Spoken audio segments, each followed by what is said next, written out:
사방에 포탄이 난무하는 전쟁 같은 한국 정치, 뉴스의 중심에서 무장해제를 외친다. 뉴스 DMZ 박성태 사랑과 사회 연구소 연구실장, 이재명 범죄신문 부사장입니다. 안녕하세요. 예, 안녕하세요.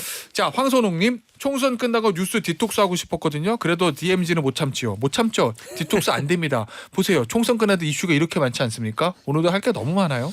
이혜진님, 요즘 정치쇼 조용히 듣기만 했어요. 아침에 라디오 들으면 아침 시작합니다. 우리 집에 크게 울려 퍼지고 있어요. 늘 함께 할게요라고 문자를 주셨어요. 오늘 뭐부터 할까요? 대통령 메시지 얘기부터 할까요? 아니면은 오늘 아침에 있었던 인사 하마평 속보부터 할까요? 뭐를 원하십니까? 네. 진행자가 진행을 하셔야 들어오시면. 방금 작년 최근까지 용산에 있었던 이재명 전 부대변인은 예. 대통령이 어제 메시지에 대해서 별로 하고 싶어하지 않을 것 같아요. 그래서 저는 그거부터 하도록 하겠습니다. 못된 진행자야. 네. 어저께 이 대통령의 총선 후 첫 대국민 메시지가 있었습니다. 예. 이 기자 어떻게 들었습니까? 이 기자는 저를 네. 이 기자, 박 기자, 죄송해요. 예, 박 기자부터. 저는 이제 라이브로 보면서 네. 관심을 갖고 봤죠. 예. 보고 나서 느낀 결론은 역시 사람은 잘 변하지 않는다. 예. 그 얘기는 예전과 달라진 게 없다. 달라진 게 없다. 네. 저는 총선 뒤에도 이건 정말 분명한 대참패고 여당 대통령이 뼈저리게 그거를 느껴야 된다. 참패라는 걸 인식을 해야 된다. 그래야 제대로 된 원인 분석이 나오고 거기에 맞는 대안이 나오죠. 그게 우리나라의 좋은 일 아닙니까? 그렇죠. 그런데 원인 분석도 잘 안 돼 있는 것 같고, 왜냐하면 그러면 많이 바뀌어야죠. 근데 바뀐 게 아닌 것 같아요. 그러니까 나는 정말 잘했어. 그런데 이 부분이 약간 부족한 것 같아. 국민들이 그래서 내가 잘한 걸 잘 모르시는 것 같아. 그거 내가 맞아 잘할게. 이거거든요. 예. 모두발에서 나온 걸 요약하자면. 그렇기 때문에 원인 분석이 일단 제대로 안 됐다. 그러면 왜 원인 분석이 안 됐을까? 누구나 예. 여의도 근처 돌아다니는 아무나 붙잡고 해도 원인 분석을 제대로 말하실 텐데 예. 왜 대통령은 모를까? 용산은 역시 용궁이구나. 대화가 단절됐구나. 청와대가 구중궁궐이라면 용궁은 물속에 있구나. 가끔 토끼나 거북이만 지나갈 수 있겠구나. 이런 생각이 들더라고요. 예. 그 얘기는 총선 패배의 원인은 정권 심판론, 그러니까 용산에 있는데 예. 대통령은 다른 데서 찾고 있다, 이런 의미예요. 그렇죠. 왜냐하면 내가 잘못했다라고 하는 건 사람들이 정말 처절하게 깨닫지 않으면 잘 받아들이기 쉽지 않아요. 예. 이건 보통 자기 존재의 부정인데다가 모든 사람들이 저도 마찬가지고 내 관점에 생각하잖아요. 예. 그래서 그걸 진지하게 얘기해 주는 사람들이 필요한데 예. 지금 보면 쉽지는 않은 것 같아요. 대통령 주변에서 누군가 얘기는 하겠지만 예. 완고거법으로 돌려서 얘기하다 보니 대통령이 그 완고거법 잘했는데 대통령님 이게 조금 부족했던 것 같습니다. 그래 그건 조금 부족했을 수 있어 라고 대응하는 것 같은데 그게 아니죠. 본질적으로 대통령의 국정운영 스타일이, 국정운영 기조가 많이 잘못됐던 거예요. 근데 그걸 제대로 얘기하기가 힘든 상황 아닌가. 예. 왜? 화내시니까. 이 기자 어떻게 들었습니까? 어제 예전에 있었던 일들이 주마등처럼 지나갑니까? 혹시? 뭐 이미 오늘 조간신문에서 다 평가가 끝났죠. 사실은 뭐 중앙일보도 일면 톱의 제목이 윤 대통령 그러나 하지만만 15번 이게 이제 제목이던데 그 무슨 뜻이냐면 정책 방향을 잘 잡았다. 그러나 또 하지만 뭐 국민들이 체감하기에는 부족했다. 이 얘기를 굉장히 길고 상세하게 많이 하셨죠. 물론 뭐 방향에 대해서 제가 볼 때는 문제 제기하는 것은 많지는 않은 것 같습니다. 근데 그러니까 의료 개혁 때 나타난 것처럼 방향은 올 수 있다. 다만 그것을 어떻게 하는지에 대한 방향이 아니라 방식의 문제에 대해서 국민들이 문제 제기를 했던 거죠. 근데 여전히 방향을 얘기하시고 방식에 대한 어떤 성찰이나 방식에 대한 고민들이 계속 부족하고 있다. 그러니까 어제 국무회의 모두 발언을 통해서 얘기한 것 자체가 방식이 잘못됐다고 많은 사람들이 이미 지적했던 거 아닙니까? 근데 그런 상황에서 사실 내용이라도 충실하게 좀 담았어야 되는데 지금 뭐 박성태 기자 말한 것 뭐 대부분 동의할 수 있는 내용이죠. 많은 국민들이 그렇게 느끼겠죠. 여전히 이번 총선에 거의 뭐 괴멸적 참패의 원인에 대한 정확한 분석, 그걸 통해서 내가 무엇을 하겠다는지에 대한 설명이 없었죠. 결국은 성찰과 변화 그리고 여당과의 야당과 협치 이것이 어떻게 보면 첫 담화의 핵심 내용이 됐어야 되는데 그런 것들이 전혀 제대로 담기지 않았다는 것 그런 점에서 여전히 뭐 야당이 아니라 여당에서 오히려 실망하는 그런 기류가 분명히 느껴지고요. 자 지금 뭐 어쨌든 이제 시작에 불과하죠. 이제 인적 쇄신을 이제 시작으로 어떤 쇄신을 시작할 텐데 그 작업 속에서 과연 힘을 받고 어떤 지금 국정 주도권 사실상 이제 크게 잃은 상황에서 지금 어떻게 보면 야당이 끌려갈 수 없는 상황인데 그걸 다시 회복할 수 있느냐 그건 전적으로 대통령에 달려 있습니다. 대통령에게 그런 점을 염두에 둬야 되지 않을까 싶습니다. 예를 들어서 이제 왜 체감하지 못한 것 같다 국민들이 네. 어제 모두 발언에 그런 게 나오잖아요. 사실은 이제 뭐 대통령이나 여권에서는 그런 얘기를 많이 해요. 일부 친윤 쪽에서는 예를 들어 한일 관계를 회복한 것이랄지 아니면 노조 대응이랄지 대통령이 잘했다. 우직하게 예. 거기에 많이 듣는 표현이 그겁니다. 문화체육관광부 게시판에도 올렸던 홍보 영상도 나온 건 정치적 유불리를 따지지 않고 전 어제 모두 발언을 보면서 대통령이 정치적 유불리를 따지지 않고 우직하게 했더니 일부 불리한 게 있구나. 그래서 그것도 좀 챙겨야 되겠다. 이렇게 말하는 걸로 들었거든요. 네, 저는 어제 뭘 또 느꼈냐면 이거 보도는 안 됐던데 제가 알기로는 대통령이 총선 기간에 당의 선거운동 방식에 대해서 좀 불편하게 생각했던 것 중에 하나가 왜 당은 윤석열 정부가 2년 동안 잘한 부분에 대해서는 많이 언급하지 않느냐 요 부분이었거든요. 근데 실제로 생각해보면 한동훈 위원장 입에서 우리 정부가 2년 동안 이건 잘했습니다는 말을 한 적은 없는 것 같아요. 그것 때문에 그런지 어제 구체적인 정책 하나하나 다 얘기했잖아요. 뭐 원전부터 뭐 이거부터 다 잘했어. 그런데 하지만 뭐 세심하게 국민들 좀 불편한 것까지 다 다듬지면서 이렇게 얘기했거든요. 그러면은 큰 틀에서는 맞는데 디테일함도 부족해도 요거잖아요. 그래서 정부 정책 하나하나 다 설명하는 걸 보고 진짜 저 당이 그렇게 선거운동했던 거에 대한 좀 불편함이 있었나 보다라는 저는 개인적인 느낌이 들었고 또 하나는 이거 있잖아요. 이거 어때요? 이 기자. 이 선거 결과에 대해서 선거 결과는 한편으로는 당의 선거운동을 평가받는 것이지만 또 다른 한편으로는 정부 국정 운영을 평가받는 것 이렇게 있거든요. 그러면 선거에 대해서 당이 저 책임지고 하는 거다는 걸 앞에 놓은 건 이게 총선 참패의 원인을 정부 심판 윤정권 심판론보다는 당의 선거운동 한동훈 위원장 여기에 참패의 원인이 있다 뭐 이렇게 생각하는 거 아닌가 하는 느낌이 드는데 이거 제가 너무 나간 거예요? 그러니까 그렇게 느낄 수 있도록 만든 것 자체가 이제 문제가 있는 거죠. 예. 그러니까 이번 총선에서 정말 가장 강고하게 자리 잡았던 건 정권 심판론인 건 틀림없는 사실입니다. 이것을 부정하고 부인하기 시작하면 사실은 그 다음부터는 대화가 어려워지는 거죠. 그건 틀림없는 사실입니다. 물론 그렇다고 해서 그럼 뭐 여러 번 저희가 얘기도 나눴지만 그럼 당이 그래서 잘했느냐 뭐 그것도 사실 면밀히 따져봐야 할 대목들이 있는 거죠. 특히나 공천 과정에서 여당은 어쨌든 어떤 심판론이라는 건 상수입니다. 변수가 아니지 않습니까? 그 심판론을 뛰어넘을 수 있는 어떤 인물론이라든지 다른 화두를 갖고 나왔어야 했는데 그러지 못한 책임 당에 있습니다. 그런데도 불구하고 어쨌든 정권이 2년 동안 했던 것에 대해서 뭐 대통령이 말한 것처럼 방향이 다 옳았다. 그러나 체감하지 못했다 그러면 사실은 그건 없는 정책이다. 이거 대통령이 한 얘기입니다. 체감하지 못했다 그러면 그거에 대해서 절절한 반성이 존재해야죠. 네. 다만 다 잘했는데 체감하지 못했으니까 좀 더 잘하면 되겠지는 아닌 거죠. 분명히 지금 현 상황에서 현 상황이 다른 상황도 아니고 총선에서 정말 참패를 한 거의 전대미문의 상황에서 대통령께서 그런 인식을 보였다는 것 자체는 굉장히 국민들이 볼 때 조금 전에 아까 방송태 기자가 중요한 얘기를 했는데 이게 사실은 국민들이 걱정하는 게 뭐 윤석열 대통령 개인에 대한 걱정도 있고 여당에 대한 걱정도 있지만 사실은 국가에 대한 걱정 아니겠습니까? 3년이라는 긴 집권 기간이 남아있는데 과연 국가가 거기서 흔들리기 시작하면 그걸 국민의 피해가 가기 때문에 그 점 때문에 다들 걱정하고 우려하는 건데 그것에 대해서 조금 더 대통령 스스로 생각해 볼 대목이 있지 않나 생각이 됩니다. 저는 대통령이 대화의 양 자체는 역대 어느 대통령보다 많다고 생각을 해요. 대화의 양이라는 건 참모들과의 대화나 예. 그런 거요? 예. 뭐 참모나 다른 예. 사람이나 예. 뭐 기자들과도 과거에 대화를 많이 했었고요. 원래 이제 다변이라고 그쵸. 평가를 하잖아요. 예. 그게 핵심이에요. 예. 그러니까 대화의 양은 많은데 예. 그래서 본인은 대화를 엄청 많이 하고 사람들은 나와의 대화를 즐겨. 과거 총장 때나 검사할 땐 그랬죠. 예. 그런데 대화를 하는 건 소통이라는 건 주로 들어야 되는데 예. 말하기가 많기 때문에 압도적 비중이기 때문에 본인은 소통을 잘하고 있다고 생각하지만 다른 사람들은 쓴소리를 하는 게 안 먹히는 거죠. 어제 모두 발언에도 이런 대목이 있어요. 저는 그 부분이 눈에 띄었는데 대통령이 마지막에 필요한 예산과 법안은 국회에 잘 설명하고 국민들에게 얘기합니다. 민생 안정을 위해 더 많이 소통해야 합니다.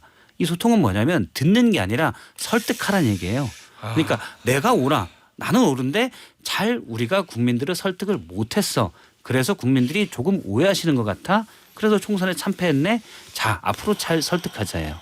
사실은 말하는 주체가 잘못된 건데 말을 소통을 더 설득을 못했다고 판단하는 게 저는 있는 것 같아요. 전 갑자기 그 생각이 들었어요. 이 기자 얘기를 듣다 저 박 기자 얘기를 듣다 보니까 헷갈리지 이렇게? 소통을 더 하세요. 김이박이 다 있네. 한국 3대 성씨가. 예. 아니 이 생각이 들었어요. 검사를 오래 하셨잖아요. 예. 근데 사실 검사들이 수사하면서 민심을 들을 필요 없는 거잖아요. 그렇죠. 수사는 그냥 있는 대로 하면 되는 거지 뭐 민심을 들어가지고 뭐 기소하고 불기소할 건 아니니까. 그러니까 기자들한테 설명할 때도 수사 결과를 설명하고 기자들을 설득하는 거지 기자들을 통해 가지고 지금 이 수사에 대해서 민심이 어때? 이런 거 청취할 필요는 없는 거잖아요. 예. 근데 정치는 다른 거잖아요. 예. 민심도 들어야 되는 거고. 직업적인 습관들이 그래서 뒤에는 있다고 봐요. 저도 이제 기자 생활을 오래 해서 어디 가면 제 딸이 그러더라고요. 아빠는 뭐 잘못된 걸 자꾸 끄집어내려고 그래. 이런 버릇 고쳐야 되는데 퇴직한 다음에도 남아있어요. 뭐 비판하려고 그러고 끄집어내고 대인관계 안 좋아요. 뭐 검사들은 누구랑 타협을 하면 안 되는 직업이잖아요. 그래서 그게 저는 몸에 배어 있다. 그러니까 검사로서는 훌륭하고 소신 있고 그럴 수 있다라고 생각을 해요. 그런데 정치인들은 사실 설득해야 되잖아요. 범죄자라고 보든 적이든 누구든 만나서 사실 설득하고 그래서 첫 술에 배는 못 부르지만 조금이라도 매듭을 짓고 나아가야 되는 게 정치이고 맞아요. 정치입니다. 그런데 대통령이나 한동훈 비대위원장은 검사 생활을 하고 옷 벗은 지가 얼마 안 돼서 그런 부분들은 이전 직업을 잘했다라면 오히려 그 직업의 특성이 상당히 남아있는 거다라고 생각합니다. 정치인은 항상 늘 얘기하지만 자기가 하고 싶은 얘기를 하는 게 아니라 국민이 듣고 싶은 얘기를 하는 게 정치인의 자세고 태도인 겁니다. 그런데 어제는 사실은 이제 그야말로 국민이 들으려고 했던 얘기들은 공개 발언 때 없고 그 얘기는 이제 나중에 결국은 이제 대통령실 관계자가 와서 대통령이 비공개 회의 때 죄송하다 나부터 잘못했다라고 얘기를 했다. 그거 참 너무 어색하지 않습니까? 사실은 국민이 듣고 싶은 얘기가 그거였다면 그것이 공개 발언에 나와야 되고 나머지 정책에 대한 설명이 오히려 비공개 발언 때 있어야 되는데 그게 바뀐 거죠. 그러니까 본인이 하고 싶은 얘기가 늘 앞서 있다 이런 점에 있어서 사실 이런 지적은 분명히 대통령실 차원에서 좀 다시 한번 되새겨 봐야 할 대목인 것 같고 저는 대통령께서 지금 제일 중요한 게 제가 사실은 그래서 최근에 대통령이 2021년 11월에 그러니까 대통령으로 국민의 대통령 후보가 되고 나서 수락연설하는 게 있습니다. 굉장히 잘 쓰셨더라고요. 사실은 그 내용을 보니까. 그리고 또 2022년 대선을 시작할 때 출정식 때 한 원고도 있습니다. 보면 사실 거기에 다 정답이 다 나와 있습니다. 어떻게 해야 될지에 대해서. 뭐 예를 하나만 소개해드리면 2021년 11월 대선 후보 수락연설 때 보면 거기 분명히 나와 있습니다. 경청과 소통을 강조하면서 내가 국민들 앞에 그러니까 그 낮은 자세로 소통하지 않으면 국민들의 지금 지지가 곧 나에게 분노가 돼 돌아오는 걸 알고 있다. 이런 얘기를 하십니다. 그러니까 사실은 예전에 본인이 하신 얘기에 대해서 다시 한번 좀 초심으로 돌아가서 읽어보시면 좋지 않을까 싶습니다. 이 기자 이 질문에 제 눈을 똑바로 보고 솔직히 답변하세요. 예, 자, 백브리핑 많이 해봤죠 용산 있을 때. 뭐 많이 할 기회가 있었죠. 예. 많이 했잖아요. 저도 알고 있는 많이 했잖아요. 예. 백브리핑. 자 어제 보세요. 대통령이 사과한다는 얘기 안 했어. 죄송하다는 얘기 안 했어요. 4시간 다음에 핵심 관계자 우리가 다 아는 그 핵심 관계자가 나와서 비공개 발언 때 대통령이 죄송하다고 반성했어요. 이렇게 얘기를 합니다. 얼마 전에 의정 갈등 때도 대통령은 2,000명 고집 안 할게요라는 말을 하진 않았어요. 또 4시간 있다가 한 4시간인가 5시간인가 그 정도 오후에 또, 있다가 오후에 관계자가 나와서 2,000명 숫자 매몰되는 거 아니에요. 대통령 뜻은 그런 거 아니에요. 이렇게 얘기를 합니다. 대통령은 국민이 원하는 듣고 싶은 얘기를 직접적으로 하지 않고 4-5시간 이후에 백브리핑을 통해서 그걸 해석을 해줘요. 대통령의 뜻은 그렇습니다라고. 이 패턴이 왜 반복되는 거예요? 그게 가장 큰 문제 중에 하나죠, 사실은. 예. 대통령의 말은 국민들이 해석할 여지가 있으면 안 되는 겁니다. 그냥 그 자체로 종결성을 갖는 겁니다. 대통령이 이렇게 얘기했구나로 끝나야 되는데 지금 이제 말씀하신 것처럼 총선을 앞둔 절체절명의 시기에 나왔던 의료개혁 담화도 마찬가지고 또 총선을 패배한 뒤에 6일 만에 나왔던 어제 국무회의 모두 발언도 마찬가지고 그것을 다시 한번 참모들이 해석해야만 국민이 이해할 수 있다면 그 앞선 담화나 모두 발언 자체가 잘못된 겁니다. 그거에 대해서 생각을 해야죠. 근데 이제 그 같은 패턴이라는 게 동일한 게 잡히는 게 있는 거죠. 대통령이 의료객 관련해서 지금까지 내가 어떤 일을 했다는 걸 50분간 얘기하고 나서야 참모들이 이것의 본질은 그래서 2,000명을 고소하겠다는 것이 아니라 2,000명도 얼마든지 협의할 수 있다는 얘기다라고 정리가 됩니다. 어제도 지난 2년간 본인이 했던 정책에 대해서 다 설명이 끝나고 나서야 참모가 나와서 죄송하다는 얘기를 하셨다, 잘못됐다는 얘기를 하셨다라고 설명을 합니다. 그 얘기 뭐냐면 지금 대통령을 사로잡고 있는 어떤 감정이 결국은 억울함, 답답함, 국민이 제대로 왜 이해해주지 못하나에 대한 그런 속상함이 기본적으로 깔려 있는 겁니다. 근데 사실 이건 모든 어떻게 보면 지도자들이 갖고 있는 어떤 속마음이죠. 내가 진짜 국익을 위해서 국민을 위해서 밤잠 안 자면서 이렇게 열심히 하는데 왜 국민들을 몰라줄까? 그런데 중요한 건 리더가 그러니까 리더가 결국은 국민을 생각하는 거지. 국민들이 그 모든 걸 리더를 다 감안해가면서 판단하고 생각하는 건 아니죠. 그러니까 그런 억울함과 속상함을 자꾸 흘려보내고 오히려 내가 앞으로 뭘 할지 고민해야 될 것 같습니다. 알겠습니다. 그게 저도 사실 진짜 궁금했는데 그렇죠. 말씀하신 대로 몇 번 반복되잖아요. 그런 모습들이. 뭐 앞서 제가 얘기한 대로 대통령은 정말 잘못했다고 생각을 안 하는 것 같고. 일단 추정이에요. 네, 추정입니다. 저의 개인적 의견이요. 사실 예를 들어서 아시겠지만 인사평가를 해보면 인사평가 대상자의 50%는 본인이 A인 줄 알아요. 다 잘했다고 생각하거든요. 인사평가 A가 10%로 경험이십니까? 하더라도 아니 저도 마찬가지예요. 저도 B를 받아도 나는 왜 A인데 왜 B를 줬지? 사람들은 자기 입장에 생각하는 그럴 수밖에 없어요. 저희도 저 청취율 한 99% 나올 줄 알아요. 항상. 그렇죠. 근데 저는 높은 자리에 권력이 큰 자리인 사람들은 항상 반성적 자세를 듣고 쓴소리를 들을 정말 훈련된 자세를 가져야 되거든요. 그래야 문제가 없는데 그런데 어제 몇 시간 뒤에 사실은 대통령이 죄송합니다라고 얘기를 했어요. 참모진이 얘기했잖아요. 저는 이건 저의 추정인데 참모진이 설득해서 간신히 얻어낸 워딩이 아닐까라고 생각을 해요. 만약 그렇지 않다라고 생각을 하면 어떤 일을 상상해야 되냐면 그냥 대통령이 원래 죄송하다고 말을 하고 싶었는데 그 말을 못한 거예요. 모두 발언 13분 동안 나는 잘했어. 다만 여기 좀 부족했네. 요 정도만 얘기했거든요. 그건 능력 부족의 문제예요. 예를 들어 부산을 가야 되는데 목포 들렀다 가는 거예요. 그거는 저는 우리나라 대통령이 그렇게 능력이 부족하다고 생각하는 건 더 우울한 얘기예요. 그래서 능력은 절대 그럴 일은 없을 것이고 말하는 소통이 아예 안 되는 거잖아요. 그러면 그런 능력 부족은 아닐 거고 그냥 본심이 있지만 참모들이 설득해서 그래도 사과 한 말씀 해주셔야 됩니다라고 생각하는 게 국가를 위해서 낫다라는 게 제 개인적인 주장입니다. 추정인데 이 관련해서 저를 또 보고 대답하셔야 돼요. 아까 눈을 자꾸 피하는 것 같아. 전혀요. 저기요.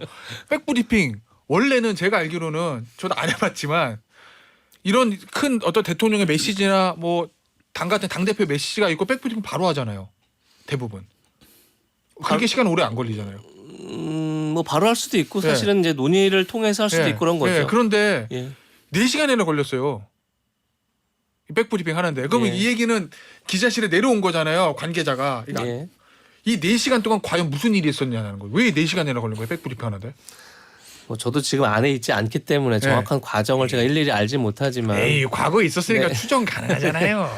그러니까 이제 어쨌든 중요한 건 백브리핑을 통해서 대통령이 하지 않은 발언을 백브리핑하기는 어렵습니다. 당연히. 그러니까 당연히 대통령이 그 얘기를 했던 거는 뭐 틀림없는 사실인 것 같은데 없던 거를 있다고 하면은 없던 걸 있다라고 할 수는 난리 없는 나는 거죠. 거지. 또 뭐 백브를 그렇게 만들 수는 없는 거니까요. 근데 뭐 전 근데 늘 이런 겁니다. 자, 그 과정이 진짜 어쨌든 간 중요한 게 아니라 박성태 기자가 인식하는 것처럼 결국은 참모들이 결국 사정사정해서 만든 거 아니냐라는 인식을 하고 있는 거 아니겠습니까? 근데 잘 그거 아니면 설명이 안 되니까 다들 그렇게 생각하겠죠. 그러니까 그 자체가 결국은 문제다? 대통령의 인식이 대통령이 과연 지금의 상황에 대해서 제대로 인식하고 있냐를 또 한 번 의문을 갖게 만드는 일 아니겠습니까? 근데 그런 점에 있어서 지금의 어떤 소통 방식이 굉장히 문제가 있는데 어제의 담화가 소통 방식의 문제를 해소해 준 게 아니라 소통 방식의 문제의 본질을 오히려 국민들이 알게 만들었다면 그게 큰 문제인 거죠. 알겠습니다. 그 두 분 다 짧게 요거는 이제 2부 마지막이에요. 예스노 기자회견 할 것 같습니까? 안 할 것 같습니까? 탐만. 저는 솔직히 잘 모르겠고요. 모르겠어요. 대신 도어 스태핑은 안 하는 게 맞다고 봅니다. 예. 네. 자, 그러면 이 기자는 어때요? 기자회견 할 것 같아요, 안 할 것 같아요? 기자회견은 할 거냐 안 할 거냐 질문이 아니라 기자회견은 된다, 해야만 되는 겁니다. 그러니까 하게 만들어야죠. 하게 만들어야 된다. 예, 그 얘기는 해야죠. 안 할 것 같다는 게 깔려 있는 것 같은데. 아니 근데 이제 어쨌든 2주년 취임이 앞두고 있지 않습니까? 다음 달이면 2주년 네. 취임인데 그 즈음에서 전 반드시 뭐 물론 이제 참모지 바뀌겠지만 참모지 제안할 걸 생각합니다. 그리고 거기에 대해서 충분히 설득하고 준비를 해야죠. 자, 그러면 도어 스태핑을 직접 경영해봤던 당사자로서 도어 스태핑은 재개하는 게 맞습니까? 안 하는 게 낫습니까? 전 당시에도 도어 스태핑을 중단하는 것에 반대했었습니다. 사실 도어 스태핑을 왜 중요하냐면 결국 대통령이 용산 이전에 가장 큰 의의가 거기 있었기 때문입니다. 국민들에게 그러니까 참모들이 숨지 않겠다. 국민들에게 직접 얘기하겠다라는 게. 그래서 전 지금은 재개하는 게 맞다고 생각하는데 사실은 이제 도어 스태핑을 다시 하려고 그러면 용산이 지금 전부 다 기자들과의 공간을 다 막아놨죠, 전부 다. 그건 뭐 벽부터 부수면 되는 다 거죠. 벽부 다 허물어야 되고 여러 가지 상황이 있을 때지만 저는 하는 게 맞다고 생각합니다. 저는 왜 안 하는 게 맞다고 생각하냐면 네. 싸움 날 것 같아요. 기자들이랑. 아이, 설마.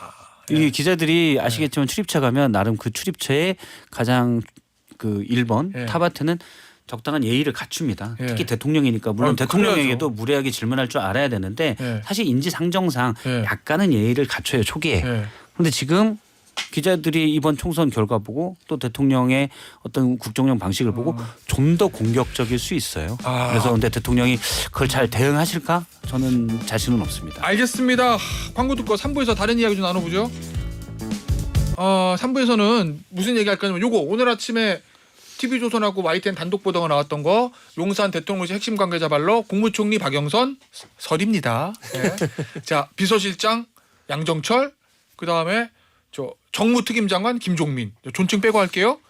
요 보도가 있었는데 지금 다시 이런 얘기가 나왔습니다. 대통령실 고위 관계자는 이와 관련해서 황당하다고 전면 부인했다. 이 고위 관계자란 앞서 그 고위 관계자 같은 사람인지 모르겠습니다. 제가.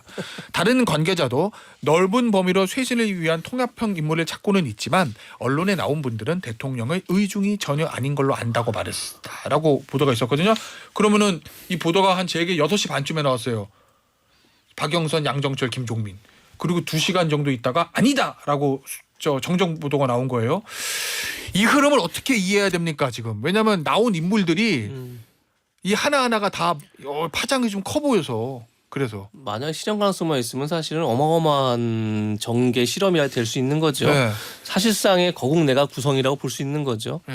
근데 지금까지 뭐 대표적으로 노무현 정부 때 대연정 주장을 했었죠. 노무현 대통령이 거국 내각 구성해서 하여튼 내 권력의 절반을 양도할 테니 같이 가자 이렇게 얘기했지만 그때 야당이 굉장히 싸늘한 반응을 보였죠.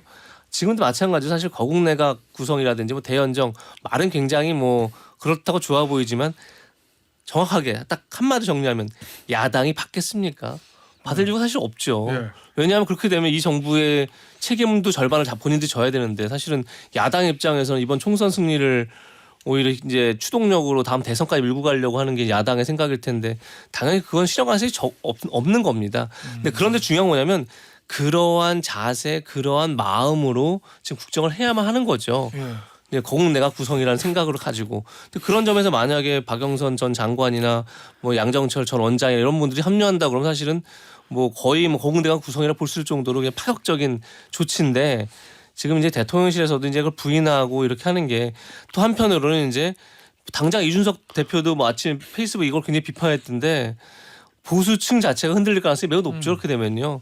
근데 사실 이제 여러 가지 고민이 들 텐데 저는 오히려 중요한 이제 이런 물론 이런 파격적 카드도 사실 의미가 없다고 할 수는 없지만 이것보다는 오히려 대통령이 자신에게 쓴소리라는 사람들 옆에 둔다는 인상을 주는 게 훨씬 더 중요하다. 그런 인선을 하는 게 저는 오히려 더 지금 가장 필요한 인선이 아닌가 싶습니다. 네.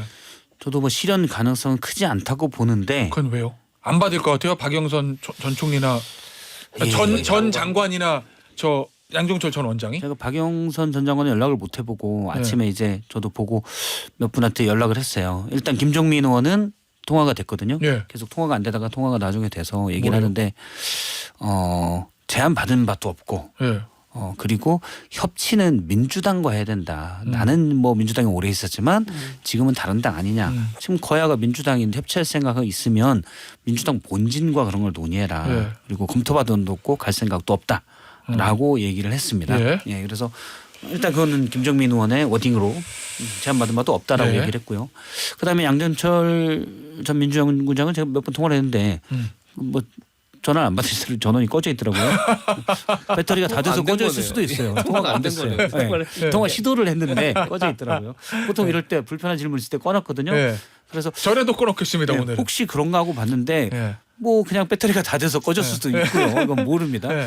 그런데 양정철 원장 같은 경우는 저는 뭐 트라이 해볼 만한 것도 있다고 생각을 해요. 왜죠? 양정철 원장이 원래 이제 기본적으로 개인적인 인연이 있죠. 예 윤석열 대통령이랑은 좀 가까운 사이고 예, 개인적으로. 검찰총장 때 천거도 했었고요. 예. 그리고 어쨌든 본인 자신도 윤석열 정부에 간접적으로 저쪽으로 멀리 가면 예. 책임이 있기 때문에 이 정부가 잘 됐으면 좋겠다는 생각을 가지고 있을 거예요. 예.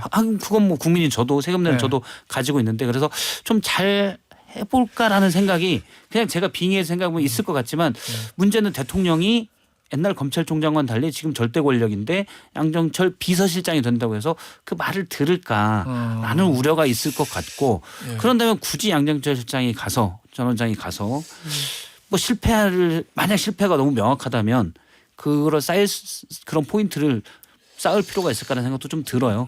그런 게 제고 가장 큰 고민이 아닐까 싶습니다. 다만 일단 이런 아이디어를 낸 사람은 발상에 파격이 있다는 측면에서 전 참 칭찬하고 네. 싶습니다. 근데 박 기자한테 중요한 지적을 했는데 지금 김종민 의원이 만약에 협치를 한다 그러면 본진과 해야 된다. 이 얘기는 뭐냐면 쉽게 해서 이재명 대표와 친명들과 해야지. 지금 거론되는 이분들 박영선 전 장관, 양정철 전 원장, 뭐 김정민 의원은 좀 그렇다 하시더라도 다 정확하게 이제 친문들이죠. 그리고 그 얘기는 뭐냐면 이건 자칫하면 대통령 입장에서 또 여권이 친문들을 이용해서 친명들을 흔들려고 한다. 이렇게 이해시킬 수 있는 거죠. 그렇게 되면 오히려 야당과 협치는 더 멀어지는 거죠. 그런 점에서 굉장히 어떻게 보면 합리적이지도 않고 위험한 카드일 수 있는 거죠. 아니 저는 이거 보고 어떤 생각이 들었냐면 일단은 이 카드는 얼마나 대통령이 실제로 검토했는지는 모르지만 이렇게 되면 못 쓰는 카드인 거죠. 쓸 수 있나요? 왜냐하면 바로 또 아니라고 부인해 버려가지고 대통령실에서. 뭐 고위 관계자가 익명이기 때문에 또 네. 뭐 얼마든지 또 뒤집을 수도 있나요? 뒤집을 예. 수 있는 거죠. 뭐. 공식적으로 익명을 요구하더라도 이재명 부사님이 네. 잘 알겠지만 익명을 핵심 관계잖아. 뭐 이렇게 네. 해서 익명을 요구하더라도 공식적인 브리핑이라면 신빙성 있지만 그냥 예. 그렇죠. 국가의 관계자 이건 뭐- 일부면 바뀔 수 있습니다. 아니 저는 어떤 생각이 들었냐면 이게 만약에 김부겸 전 총리 얘기 나왔잖아요. 거국내가. 그러면 와 협치 거국내가 뭐 국민의힘 내에서도 오 그래 한번 해볼 만하다 이렇게 생각을 했을 것 같은데 박영선 전 장관만 총리 후보가 아니라 양정철 비서실장 이렇게 되면 국민의힘 내부에서 이건 뭐지라는 생각을 하지 않을까? 왜냐하면 예전에 대통령 후보 때 그 얘기 한 번 한 적 있잖아요. 정확한 워딩은 기억 안 나는데 내가 국민의힘에 오고 싶어서 온 건 아니다라는 거였나 뭐 오는데 반대한 분들도 많았다. 오는데 뭐 이런 반대하는 식의 분도 많았다. 발언이 있었죠. 예, 그런 식의 한번 발언이 좀 있었거든요. 그러면 아마 국민의힘 이번에 당선자들이 좀 술렁일 수도 있을 거라는 생각이 또 들고 혹시 나 너무 상상다 혼자 생각 너무 많이 하나 봐요. 좋은 거예요. 상상력이 좋다는 예, 건. 대통령 머릿속에 혹시 정계 개편이 있는 게 아닐까라는 생각이. 왜냐하면 양정철이라는 사람이 간단한 인물이 아니잖아요. 저는 이마 삼철 중에 핵심으로 많이 네. 꼽혔잖아요. 근데- 양비. 예, 문재인 양비도 대통령을 있고. 만든 사람이 근데- 윤석열 대통령의 비서실장으로 갈 수도 있다. 이거 민주당의 많은 분들이 그 서생의 문제의식만 있는 경우가 많거든요. 근데 저는 양비야말로 약간 현실적인 상인의 감각이 있어요. 그래서 정책을 잡은 사람들은 이를 메이드 할 줄 알아야 된다고 저는 생각을 하는데 왜냐하면 그게 책임이에요. 그냥 주장만 하는 게 아니라 맞아요. 마무리를 지어야 돼요. 근데 그렇지. 양비는 저는 그 능력이 꽤 있다라고 봅니다. 어떻게든 뭐 거기서 무슨 수단을 쓰거나 이런 거에 대한 비판하는 분들이 많은 목소리가 있는 건 알고 있는데 실행력이 있다. 실행력이 있다. 중요하죠 정치는 중요한 그래서 부분들이. 그런 부분들은 높이 평가돼야 되고 그러면 윤석열 정부에서도 역할을 하면 할 수 있는데 예. 일단 제가 이제 통화가 안 돼서 모르겠지만 본인 입장에서 여기에 성공 확신이 조금이라도 있어야 추라이를 할 텐데 그 부분이 좀 애매해요. 이 기자, 제가 생각하는 그거 어때요? 국민의힘 내부가 술렁이는 거랑 예. 대통령 머릿속에 혹시 정계 개편이 있는 거 아닌가라는 요거 답을 좀 줘보세요.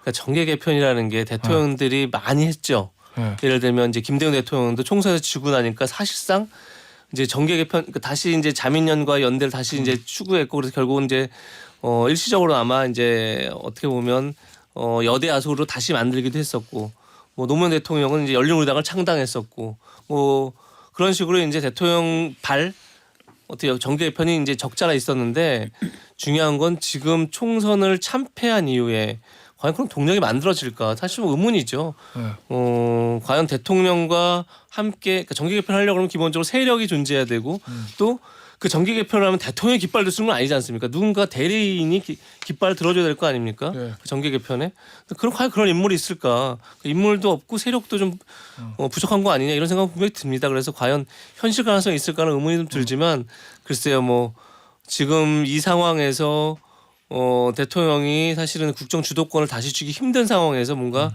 판을 한번 흔들어보고 싶다 이런 뭐 유혹은 받을 수 있을 것 같습니다. 그런데 현실 가능성은 좀 전 글쎄가 아닌가 싶은데요. 일단 뭐 여당 내에서도 탈당 요구가 나오잖아요. 일부지만 예. 여기서 대통령이 뭐 또는 대통령의 대리인이 깃발을 들면 나를 따르라 했을 때 예 그리고 상당수가 좀 돌아서 갈 것 같은 저쪽 갈 사람 빨리 가시고요 이렇게 그렇게 될 수도 있는 예. 오히려 여당에서 원하는 정계 개편이 이루어질 가능성도 있다라고 알겠습니다. 봅니다. 자 마지막 이슈로 야당 여당 하나씩만 좀 질문을 드릴게요. 박 기자.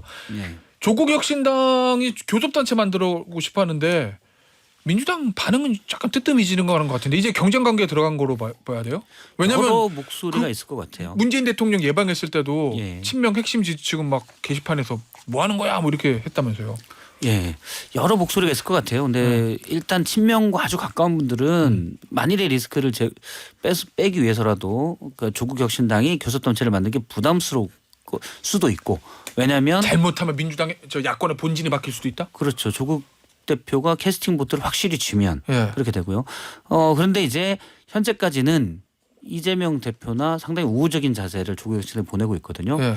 일단 대법원의 소부가 얼마 전에 결정이 배당이 되지 않았습니까? 예. 정경심 씨에 예. 대한 유죄 판결을 내린 분이 주심 판사로 주심 대법관으로 가기 예. 때문에 대법원에서 파기환송이 안 되고 유죄 판결이 나면 어차피 피선거권을 잃어서 그때까지 잘해주자 그럴 수도 있는 거예요.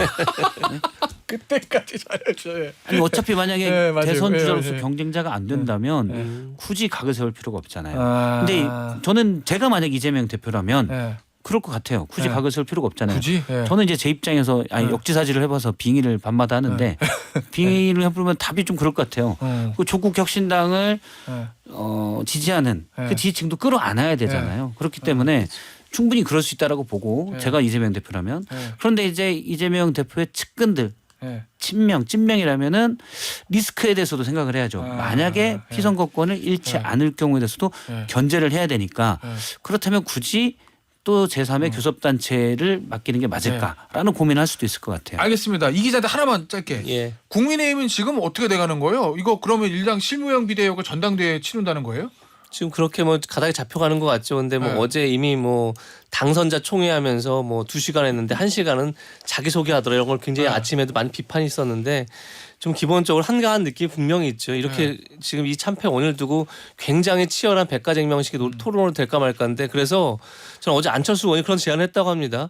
낙선자 총회를 하자. 좀 굉장히 중요하다고 생각합니다. 낙선자 총회를 통해서 이 총선 참패 원인에 대해서 분명한 진단하고 그 다음에 이제 지도부를 세워야겠죠. 아마 그런 과정을 거치지 않으면 사실 그냥 무의미한 시간이 되지 않을까 싶습니다. 예, 알겠습니다. 오늘 저 뉴스 DMZ 여기서 마무리하도록 할게요. 이 기자 박 기자였어요. 감사합니다. 예, 감사합니다. 고맙습니다.